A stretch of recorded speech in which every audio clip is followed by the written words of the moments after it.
How you doing, guys? Part of the mess in the background, I'm in the process of making a more stable, more permanent game room at the time. This week I wanted to dedicate the next 7 days to Atari 2600. You're going to get a game a day. We're going to do a playthrough, talk about it a little bit, and yeah, seven games we're going to review. I may pop in and do another one week, and we'll go through the titles. I'm going to play in alphabetical order some of my favorite games.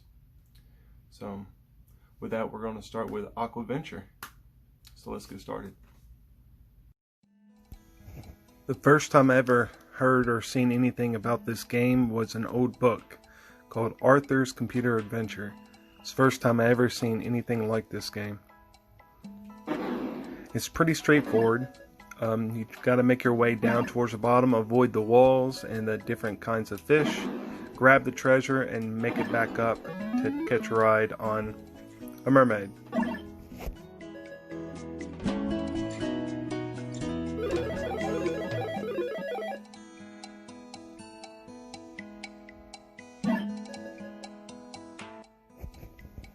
With each level completed, the new level becomes deeper and deeper.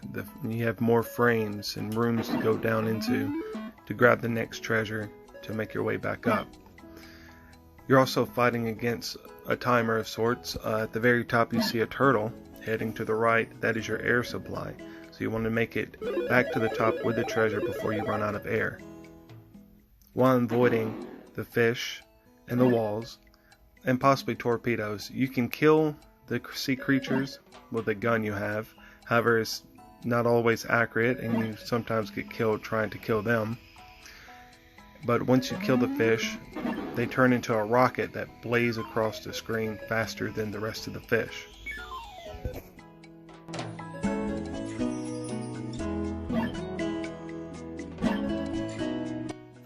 Sometimes I find myself accidentally going back up the screen and I have a choice between dying or taking the mermaid and just missing out on the treasure for that level. I'm pretty sure you can just make it through the whole game just going down one screen and up to the mermaid, but your point score wouldn't be that high.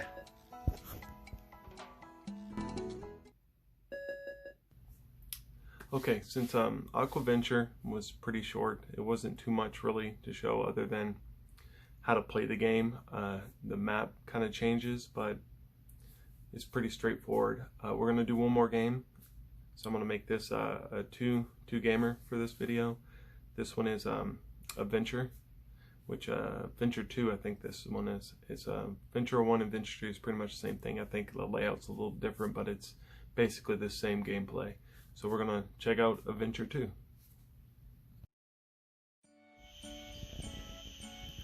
I really love this game. I love any games really that deals with mythology, or any game that deals with the medieval times and dragons. One of my #1 favorite games is Dragon Age Origins. And currently I'm being chased by a dragon. I'm looking for the sword somewhere on this board to kill the dragon. That's your first step you want to do on this main screen. Otherwise the thing's just going to chase you until it eats you.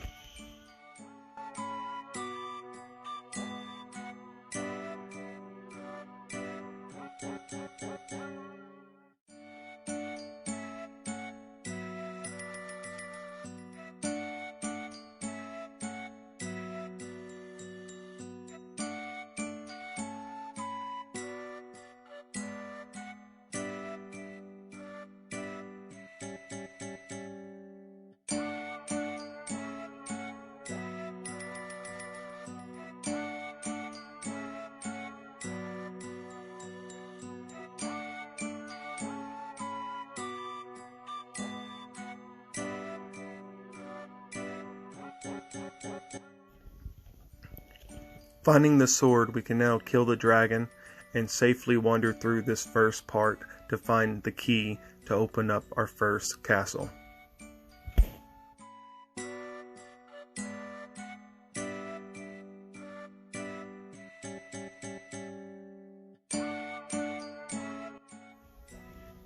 With the first dragon slain, we're now going to venture around looking for our key, and will take us through some of the castles, and their keys are color coded and each castle has its own color.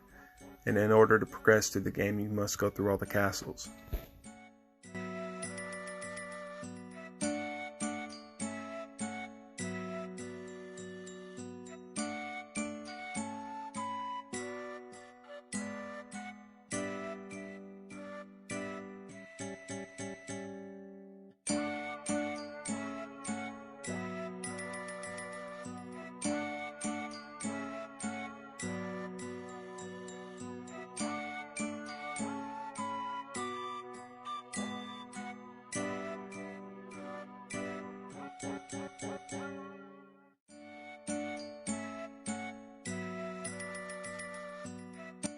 After wandering through what seems like forever, a maze to find the first key, you now have to find your way back to the White Castle.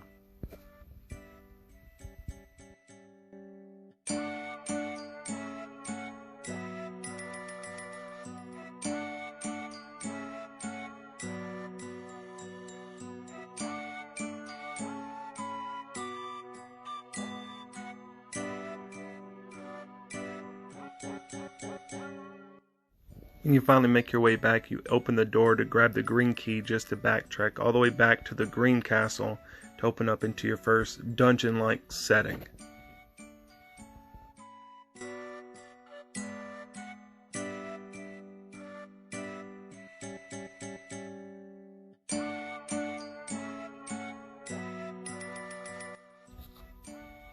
Entering the castle, you enter some kind of like it appears to be a torchlight around you, and maybe this room's supposed to be a dark room, but it's kind of contradicting considering it's pure white. But you make your way around this invisible maze to find your way into the next room.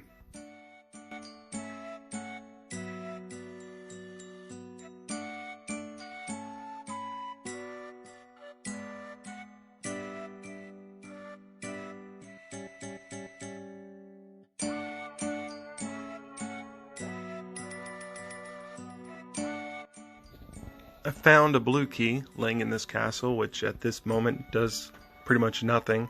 I'm trying to find a red key at the moment.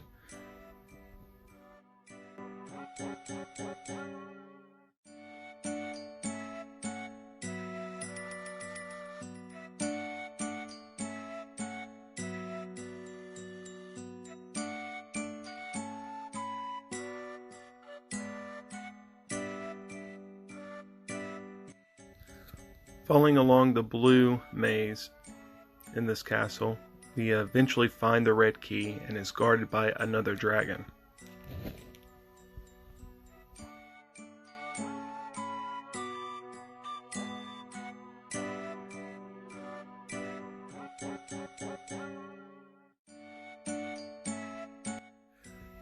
With leaving behind this sword, I quickly swooped in, grabbed the key, and made a run for it, making my way back to the red portion of this castle so we can move forward.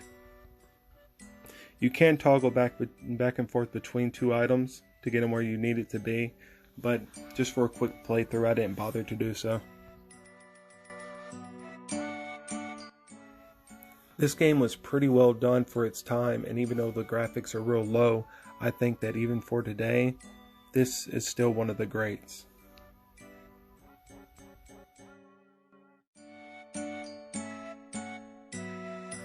Alright guys, thanks for your time. I'll catch you on the next adventure.